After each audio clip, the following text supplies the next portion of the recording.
Good afternoon and welcome to the Small Business Cheerleader podcast. I'm Nikola from NW Marketing, the Small Business Cheerleader, and I'm here today joined by Yael, Keon from email marketing. You're a personal brand, and we're going to talk all about email marketing for small business. How are you? I am great. Thank you so much for having me. We are talking small business owners new to marketing and how email marketing can become a huge part of them building their business and creating and nurturing those customers new to their business. So we're going to talk firstly about why email marketing and why it's important to be part of an overall marketing strategy. So introduce yourself and let's get chatting about email marketing. Yes, hi, I am Yael and I have become very email marketing obsessed over the years. I think it perfectly combines my, creative side with all my strategic problem solving techie side. But I did begin life as a general marketing strategist. I've been in the marketing industry for 20 years, which makes me feel really, really old. But as I started my own business, my own marketing consultancy, I did start general, and just the more and more I talked about it, the more and more people wanted to know about email. So I went into it, and I love it, absolutely love it, and can talk anyone's ear off about it. And that is for a few key reasons. I guess one of the biggest things that come up is people just thinking, it's old fashioned, or I don't want to be annoying, and all of this sort of stuff. But to me, the stats don't lie. And email marketing is the highest converting of all the online marketing strategies. I know Campaign Monitor showed that I think it's for every $1 you invest in email marketing, you get $44 back in your pocket. Now, there is a caveat to that. You have to actually be sending emails. You can't just create a MailChimp account and hope that all the money is going to be rolling in. But it just goes to show it is still as relevant as ever. Just the way we use it, of course, changes as technology changes, as user needs change. And I kind of see it as fitting in that in-between space. So things like advertising and SEO and social media are very much in that attraction stage of the sales funnel, your content marketing, all that stuff that's out there that's there to build your audience. And further down the sales funnel, of course, you've got is when you're trying to convert people to sales, where you've got your promotions, your launches, anything else going on. Email marketing, I find, really bridges the gap between all of that. It gives someone an easy first step for your audience to take from social media, from ads, wherever, to get onto your list and into your world so you can nurture them, engage with them, learn about them, provide awesome value, and then be able to convert them to sales. And so whenever you do have something to sell, you've got an audience ready there and waiting without worrying about will they even see it and all of that other stuff. Yeah, 100%. And I think people forget that you do need to nurture your leads. Those people that do find you on socials, they need to become part of your online family, and that involves email marketing. I know myself, email marketing is where a lot of my conversions happen because they have either been part of my world for a long time and they've warmed up enough to then want to be part of one of the programs, or they have been clicking on links that have been within the emails and, finding out more. It's all about finding out more about you, and email gives them a great way to do that. And they feel like they're hidden in a little way because they can do it. Some of them don't realize that we can see where they're clicking and we know what they're doing, but it does give them a sense of in their own time, they can find out this information about us.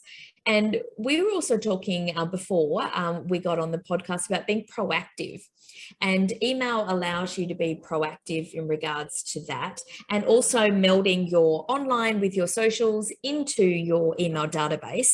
So growing that database. How do you find that what's a good starter for helping to build or grow a database list if you don't have one to begin with? Yeah, if you don't have one to begin with, I definitely, the first step is I always just ask you to think about the value you're providing your email list. So there are really two levels. The first level is, okay, just those emails that you are going to intend to send every single week, whether it's of your blog content, podcast content, or just something you just write exclusively for your list. What is that value you are going to provide? And I can give some ideas in a little bit, but reasons for them to sign up that aren't just going to be okay, so you're going to get a special offer. I don't want to know about the special offers. I want insights. I want help with a problem I'm having. I want some motivation. I want some love, whatever it is. And thinking of that reason, and try to present that as, a way for people to sign up. Say, if you want to get help with, then this is the place to do it. And I don't like calling it a newsletter or to sign up or to subscribe. Give it a fun name, like your club or your insiders or VIPs, whatever it is, and say, become one of these, become part of this community, and you will get this. That's a base level if the whole idea of list building and everything totally freaks you out. But of course, the level above that is having some sort of lead magnet or an opt-in incentive, which is just basically a gift you give in exchange for the email address. Because let's be honest, an email address has value. It is basically a form of currency. People are protective of their email addresses. So offering something in exchange for it. So typically these will be kind of like PDF documents. Like in the old days, it used to be like huge, big ebooks and all that sort of stuff. I personally believe you're better off with something that's quick and actionable and give someone a quick win instead of just sitting in the downloads folder gathering virtual dust. Having something, a swipe file, something that's quick and actionable for them to download. They get something out of it, and it's that entry point into your world. Or other examples are things like quizzes or masterclasses or boot camps. You can go all in on this, or you can just start simple with some sort of lead magnet. And then that is what you will continually offer people, and where you will always be pointing people to from your socials. So in your bios, in your pinned banners, your pinned posts, in your banners, in your highlights, you'll mention it every week in your stories. You'll just mention it in your captions whenever you're not actively doing some other engagement or some other selling. Like you're always reminding people, this is a way to come deeper into my world, and you will be rewarded for it because you will get all this amazing value.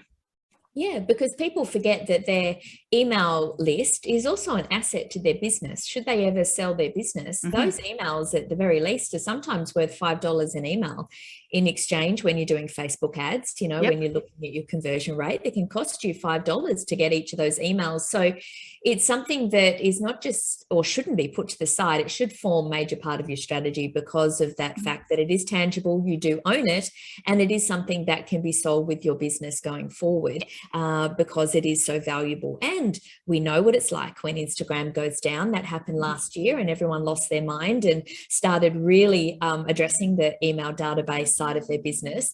And also the algorithms are so weird. And we talk about social media changing the goalpost every 5 minutes, it seems, in what they expect from us and how we can be seen. Whereas we are in control of our email strategy and how we show up in front of our customers or prospective customers. So do you find that that's becoming more and more prevalent now with all these changes in algorithm, etc.? Yeah, so definitely, obviously, since they stopped the chronological newsfeed, basically in Instagram, is when, email became more and more prominent, because that is a chronological feed. And then every single email, but unless you have some big spam issue, will go to someone's inbox or at least their promo folder, and they will have the choice whether they're going to open it or not. It's up to the user.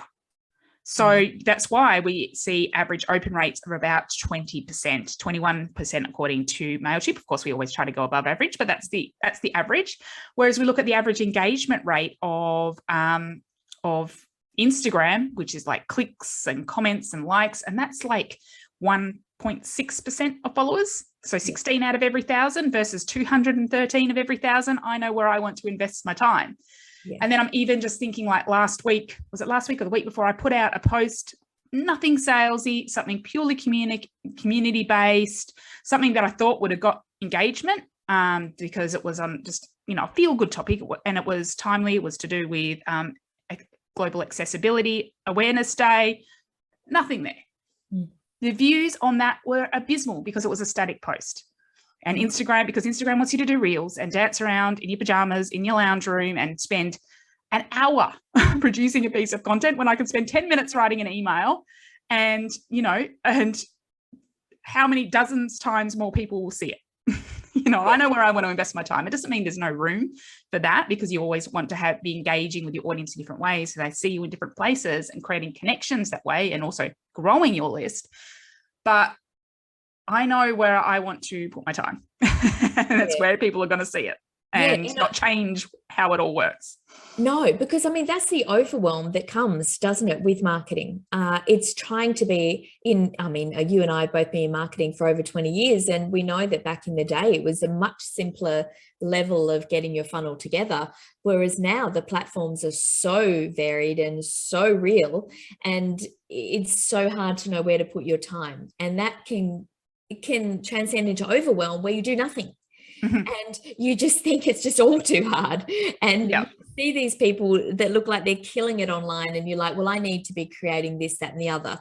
You need to be aware of it all and know where your people are. If your people are responding to you on your emails and it looks like your conversions are coming from there, well, then that's where you need to nurture them more so and continue to do it. If you're spending hours per week creating content, but your people are not really there or they're not seeing it, it just seems like that overwhelm will get you eventually. Yeah. And it's just, I just think about it as an investment.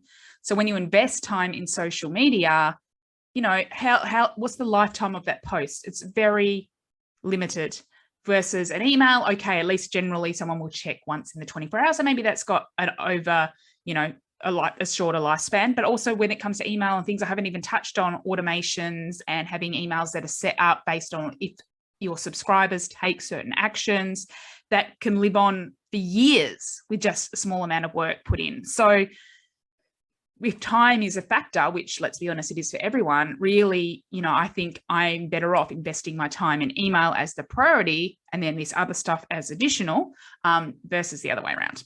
Yeah, I agree 100%. And I think a lot of people are starting to come to that realization because of all the constant goalposts being changed and trying to keep up with their clients' needs. And I think that's the value-driven email strategy is an important one because people do want that quick win. Like you said, they want to see the value of getting something that they can action and getting to know you more.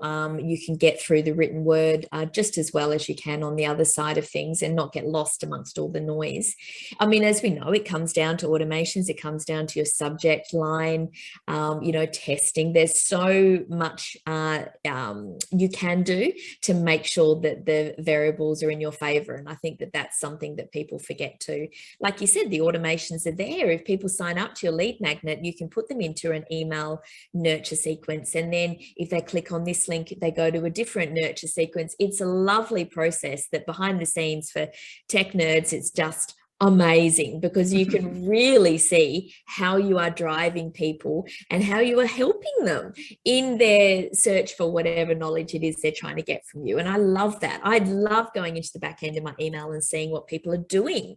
Yeah. Where are they clicking? What are they doing? What do they like? What is it that I'm putting out there that's getting the most response? And then making actions on that.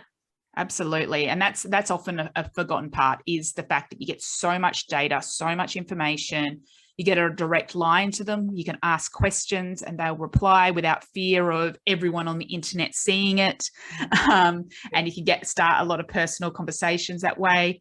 And you can just really learn about your audience and respond to them and test ideas without fully committing to them, with a full campaign. So many things you can do. But again, like with anything, as soon as you start talking about this stuff, it can get overwhelming. You think, okay, there's so much that I can do, that I should be doing. So I do just want to remind everyone while we're talking about all these advanced strategies, you don't only need to start with that first email. You don't need to have a million layers and just put in one email at a time is what I say. And you don't even have to do any of that automation to start off with. No. You can just send one email every week, every fortnight, every month, whatever it is, as long as it's consistent, isn't it? It's the consistency that builds a relationship. They just don't want you to send a salesy email all the time and that's it. Yep. No value driven, no building, no nurturing, just sales. That's when people will unsubscribe because there is no value. There's nothing in it for them because they can see that you're only using them as a tool to make sales. And that's not how relationships are built these days. We know that. So that brings me to the point of what do we write? What do we put in our emails that doesn't sound salesy? Where can we start so that we're not, basically ignoring email for the fear of it being salesy? Yeah. So the first thing I'll say is selling through emails is okay. I will put that there. People are not dumb. When they sign up for a list, they know they're going to get sold to eventually, especially if they sign up to a list. I'm not sure if you've got like e-commerce people in your audience. If someone signs up to your list asking for a 10% off discount code, they're there to buy, so you're helping them by telling them, I recommend these products, or this is how you use them, all of that. So it's absolutely nothing wrong. So we do have to remember why someone signed up to your list in the first place when we're thinking about this, because there's definitely a hesitancy for people to sell when it's actually perfectly legitimate to do so. But having said that, definitely we don't want to be, especially the more into service and information-based niches, you want to be showing up with value so people get that engagement. They learn to trust you. They learn to understand concepts that maybe they didn't understand before. So we want to be sending, regular value-driven content out. And I think actually by emailing more, we kind of forced to think outside the box. If we go, I'm only going to email once a month, it's easy to go, okay, that's a sales email because it's only once a month. But all of a sudden, if we're doing it every week, we don't want to do it. And it actually compels us to actually think outside the box. So I talk about 6 different categories of content that people can send that's not salesy. The first one is, of course, helpful information. So this is what you would probably find traditionally in blogs or on podcasts or on YouTube videos, whatever. So, and you can just send them those if you want. But something that's helpful, top tips, X steps to do something. How to do something, in different little guides like that. The second one is stories, and stories are so powerful when it comes to any form of marketing. So you can use stories from your own life. You can talk about your clients or past customers, or you can just use metaphors on different things and how to link one thing to another. So for example, in my world, I'm netball coaching my daughter's netball team, and I've never done anything like this before apart from many years playing. And now I have to think about how am I going to teach a bunch of 7-year-old girls how to play netball? And the idea, I can't come up with any ideas. So talking through that, I can go, well, what I found worked for me was coming up with themes. Okay, this week we're going to focus on attacking or leading or defending. And as soon as you got a theme, as soon as you got an idea, you can convert that into, all of a sudden it's so much easier to come up with ideas and specific drills or whatever. So that's an example of a simple story you can use to explain a concept, and it's a whole email right there, and it's useful. People get a takeaway. The third type is motivational content. So this is where you could share some success stories and case studies. It could just be giving a bit of a pep talk and just, a warm hug in the inbox, or providing even some tough love, just saying, what, if you really want change, you have to do this. Fourth one is insider knowledge. And I love this one. If you are seen as an expert in your industry, sharing anything that's going on in industry in terms of trends, you can talk about current events, you can talk about like software feature releases, and your job is basically translating what's going on to them in layman's terms. Fifth one is behind the scenes stuff. So how you create your stuff. If you make products, showing photos of your hands in there making the products so people see, okay, this is a lot more valuable than whatever Kmart has. So aspirational stuff comes under here as well. I think Denise Duffield-Thomas does this really well. She shares a lot of aspirational stuff about, having a team in a home and doing all of this stuff. But she also has the flip side, relatable content, talking about like mum life, on all struggles with ADHD and stuff like that, that might not be directly related to her offering, but it shows she's a real person and connects to people in different ways. And then finally, number 6 is opinion pieces. So this is where you can feel free to have a little bit of a rant, talk about your opinion if you're against the grain on anything in your industry, if you see things differently, sharing those insights there. So I'll recap those again in case you missed it. So it's helpful information, stories, motivation, insider knowledge, behind the scenes, and opinion pieces. And my recommendation is to choose 2 buckets out of that. You don't have to do all of them. Choose 2 that suit your personality, what you like to talk about, suits your business, and use them as your go-to type of content. Yeah, I love that. And people forget too that they're intermingled. So what I used to do was I'd do an IG live, which, didn't take a lot of time. I could do 20 minutes of an IG live. Then I would write a caption for that and put that up as a video on Instagram. Then I would take that caption and repurpose that for my email. And I would put a link to the video if they wanted to watch more, and it drove traffic between the two, and it allowed me to have themes for the week or information of content that was, you know, consistent across platforms. And I think you could then, you know, obviously turn that into a blog for your website, and that having, like you said, the content buckets of such that you know what you're writing allows you to then create that, repurpose that, and allows you to have it across all platforms. Have you done that with your emails as well? A lot Definitely, yeah, all about the repurposing. If I'm creating a bit of content, I'm sending out to every week, do podcast, that goes out as an email as well as extra stuff. I also repurpose in terms of like automations. So I even have like a content funnel in place, which is after the welcome series, but before they get my normal emails, which has got like the best of tour of things that I've used before, whether it's public content or just emails I've sent before. You can, and then, yeah, you can share them on social media, or you can go and do it, even resend an email a year later. People don't even remember. So you can do so much. Yeah, because we do that with our socials. I mean, nobody ever remembers, you know, stuff you did 6 months ago, and you just repurpose it with a different image or a different slant. And people don't need to be as overwhelmed with content creation, because they've got to remember that a lot of it is repurposed, or a lot of it is reshared. Because of that fact, a lot of the videos or IG lives that I've done over the years, I can repurpose those and put those on many platforms. And I think people still then get a vision of what I look like and sound like, as opposed to what my written word is like. And I think all of that's very important, because a lot of people have worked with me because they've got an email, then, well, they had a free, you know, lead magnet that went to the nurture sequence, that then they got to the podcast, and then they're like, oh, I like the sound of her. So the whole, you know, the process, everything is works what did together. Yeah, and it's the whole lot together.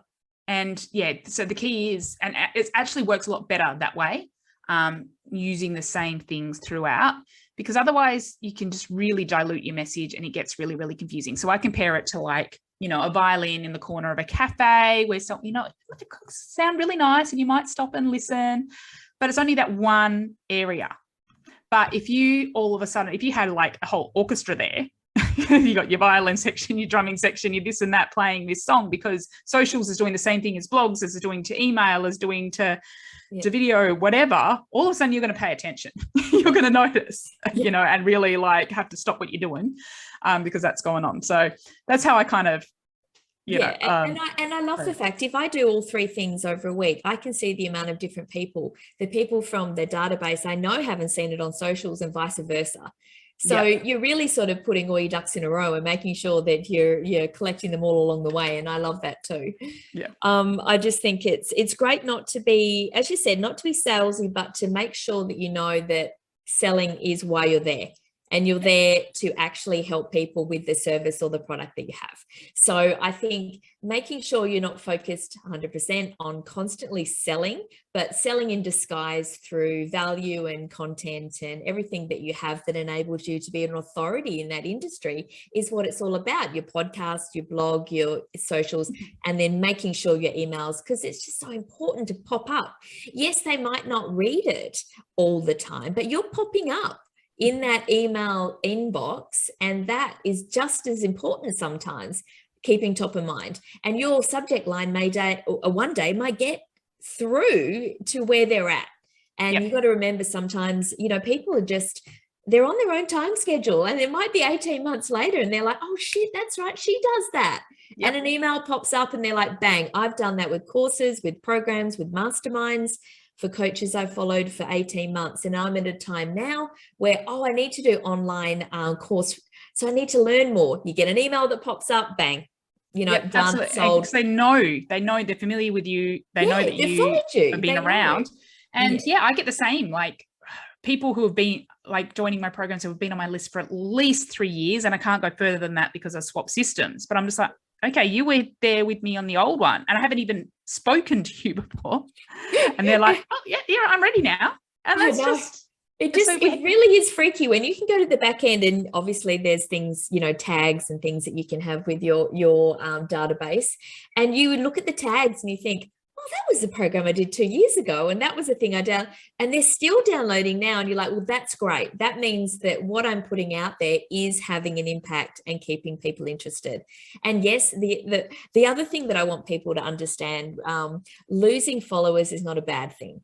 Losing subscribers is not a bad thing. It just means that you're now more targeted to people who are interested in what it is you do, because you want to have an open rate or a receival rate of people who really want what you do, you know, not the vanity metrics, I find, because does that affect your algorithm for your email? You know, when you've got a list that's not engaged?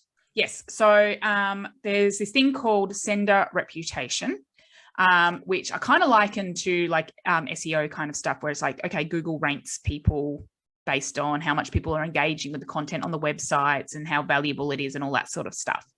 There's a sender reputation that Gmail has, that Apple Inbox has, that Outlook has, and they sit in there and figure out, is this person sending emails that people want to read and engage with? And they check, you know, are they opening? Are they clicking? Are they replying? All of that stuff. So we definitely want to get people engaging with our emails. Now, according to a few sources, they say it's about 120 days. So if you email everyone, email someone on your list like once a week for 120 days, and they never open an email, once you get past that, it's going to start sending some bad signals to those. And then that's how you can end up in spam. So if you've got a whole bunch of those people that are just not engaging at all, not opening at all of a sudden you might find overnight, literally, that all of a sudden it reassesses your sender reputation and put up some red flags, and now you're in spam. Yeah. So that is the technical reason why you definitely want to be cleaning up your list on a regular basis. I aim for about quarterly, as long as someone's been on my list that whole time and they haven't done any engagement during that time. I let them go with love, because from a, you know, person to person standpoint, I don't want to be, you know, getting in someone's face that's not interested. You know, I'm not that I'm not coming from this spirit of desperation. There are, you know, I'm letting go subscribers to make room for the ones that are going to be really connect with me. And there's tons of reasons why people unsubscribe or don't open emails that have nothing to do with you. They could be literally, they're just decluttering, because that's something we do, and we unsubscribe from everything. Or it could be they found a solution, whether it's through you or someone else, or they've just outgrown that stage of their life. You know, there's so many reasons that have absolutely nothing to do with, oh, I find that person annoying. I'd say that probably be 1 in 100, and a lot less than that if you're barely even emailing in the first place. I know, because when you start out with your email database, and if you get your first couple of unsubscribes, it's absolutely, it just does your heart in, and you feel like actually contacting them and saying, look, I'm really sorry, was there something I did? And then you realize, oh, hang on, I've unsubscribed to quite a few emails over the past, 6 months or so. And I had no personal reason for it.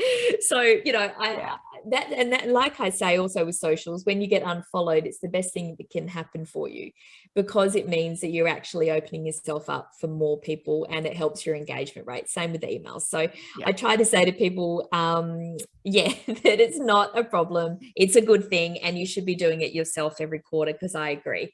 Going through and making sure you're cleaning out your house as such, to make sure that you're only open for people who want to be there. And I think that has to be, the best course of action. You only want to be talking to people who really want to be talking. Nobody likes that desperate energy that you're hanging around, and you don't need it. Don't look at the unsubscribes. Look at the positive statistics. Look at the opens. Look at people clicking. Look at the sales. Yeah, as long as your sales, in terms, are doing all right, you're doing fine. That's 100%. And I think it's a matter of making sure your open rates are really where they should be, and maybe looking at, if they're not, why is that? Providing a call to action and things for people to do within your email, so you can actually give them a process of where to go next. And making sure that you're tagging in any actions or any links in there, so you can see what people are clicking on. I think they're the basics for email. If you were going to do any sort of further than just sending an email, I think they're sort of the basics to start with. Would you agree? Something along those lines. You just got to think about, people have in their heads somehow that email is like this one-way traffic. It is not. It is a two-way relationship. If you're emailing your best friend, you're expecting a reply. Now, obviously, you're not expecting replies from everyone on your database, but you still come at it with that conversational approach. We are not in a formal business, yours sincerely environment. These are casual conversations. And so opening up and asking specific questions for replies, or just giving, plenty of opportunities for people to click through and just making them really, really obvious, but also not overwhelming people. Don't put too many things in there. Don't have 5 different articles and give them a menu of choice. Focus on one action, one thing you want them to do in any given email, keeping it nice and short. So I call this like sending less, but more often, and just giving them the one thing so they can just look at it, glance at it, and know what it is they need to do, instead of look at it and go, oh, that's too much. I don't have time for that. Yes, maybe you can add in like a PS or some featured products or something additional. But the main focus of the email, try to keep it to just one thing you want them to do. Because that's all we've got brain space enough for these days. 100%. Yes. Now, it has been awesome, and we could next step, maybe a part 2. Once people have gone through this, we can go through. Yes, I can talk, as I said, I can talk about this for hours. I have, because I don't want to confuse anyone, because I know you and I could go on to automations and processes and Facebook ads and how they lead to lead, all of that. So we'll park that for a part 2, because I think that would be important too. But for this stage, we want people to understand why they need email, which and that it can form part of an overall marketing strategy in addition to your social media, and being proactive in growing that database, allowing lead magnets or reasons for people to sign up, making sure that when you send it out, you are selling, but you're backing that up with value and other things that people can be getting something from in exchange for that email, so that they feel like they're part of your online community. And as you said, naming it something like your VIP club or your anything that can make it feel like they're inclusive and part of a group, I think is wonderful when it comes to email. Now, you are the queen at this. So where can people find out more about you? Because I know you've got a boot camp launching, and you've got your own emails. I get your emails, so I know they're going out. How can people get on your list or find out more about you? Yep. So first place to go is just to my website, yaelkeon.com, yaelkeon.com. So you'll have whatever my main lead magnet is right up there. So at any given time that works. But as you mentioned, I do have an email marketing boot camp coming up. So this is for people who are finally getting started with email marketing or needing to get restarted, because that's what happens as well. And over the course of 4 days, I'll be covering some really key topics. So I'll be talking about doing email marketing your way. I'll be talking about what you can send that feels aligned to you and what your audience wants. I will talk about, the tech, what's the best software for you, and also the 6 steps for setting up your email marketing. So that's absolutely free. We're starting that on June 20th. So I think this episode's out in time for that. And that people can sign up for at yaelkeon.com/bootcamp. Also, you could probably find me on Instagram, also at yaelkeon. And I'll have links to everything in there as well. So if you do listen to this before then, absolutely sign up for that, because that's going to be all the value, all the basics, and actually get you going. But if it's after that, just find me on socials and my website, and we'll have all sorts of your podcast is great, and in your emails you send out links to episodes you've got and things that you're going on, so people can sign up to that as well, because I think when it comes to email, it's a little bit confusing to start off with. You don't quite know what content to put on there, so that's why the boot camp's great. And also, we didn't really get to what sort of software to start off with. There are many softwares. So as a final point, what sort of software would you recommend people to look into, at least, to have a look at if they're starting out in the email marketing world? Yeah. So I'm definitely not of the camp that, I'm not one of those people who tells you have to use certain software because I'm an affiliate for them, or that's the one I happen to teach. I teach 5 different software. And the answer is, of course, it depends on your business type. It depends on your stage. It depends, on what you want to get out of the software. But if I was to give a short answer and my personal recommendations, if you are just starting out, I think MailerLite is a great choice. Very simple to use, free to start with. If you are, and it has also basic e-commerce capabilities as well. If you're an e-commerce business and you want something that does a little bit of the sexy stuff, I love Klaviyo. I think it makes it really easy for you because there's a lot of templates that set everything up for you. And then personally, I actually use ActiveCampaign. I really love it for all its tech capabilities and all the automation possibilities. But to me, there isn't any, well, there are a couple of bad ones, but the majority of them will do the job. Yeah. So you just need to understand them a little bit. But to me, the one that's best for you is the one you're actually going to use. So if you go to sign up for something because someone said it's the best, but you just find it clunky and hard to navigate, and you're like, oh, email marketing, I don't like it, it's too hard. It's not email marketing, it's the software, because it doesn't, if you can't figure it out, it's the software, because you will find one that works for you. So please don't be discouraged if you've tried one and you're just like, I don't know, because really the best one is the one you're going to use. So if you find one that doesn't have all the bells and whistles, that might not be considered the best, but you find it easy and it means that you actually send those emails, that's the one. Yes, that's the one you should be using. 100%, because at the moment, like I'd said before we started, I'd always use ActiveCampaign, and then and obviously a separate lead pages for my sales pages, etc.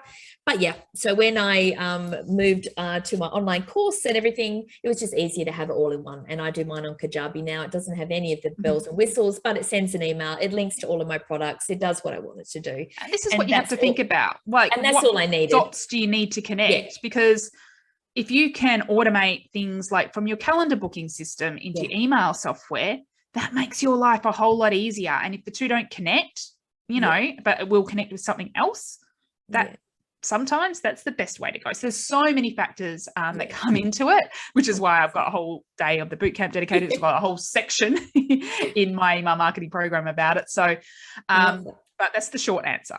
I love that. So guys, you need to get onto the boot camp. If you want to know how to get through all this, you need to go on the boot camp. So get on there. Yael's got it all set up so you can get in and get the most information out. And that's why I love boot camps, because you come away with so much info to action right there. And that's what we all need now, because we're running out of time to do anything. So information, straight to the point, action. I love that.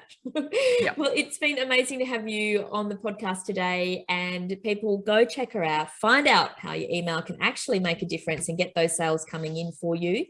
And thank you so much. And I'll be following all your emails, of course, and online. And thank you so much. Thank you so much for having me. I can't believe we just chatted so easily for so long. It's awesome. Love it. Email, love it. Get on it, people. It's the only place to be, especially when the algorithm's going to, drive us nuts on social. I really don't want to have to do these reels, but no, maybe one reel, just not 5 a day. All right, see ya. See ya.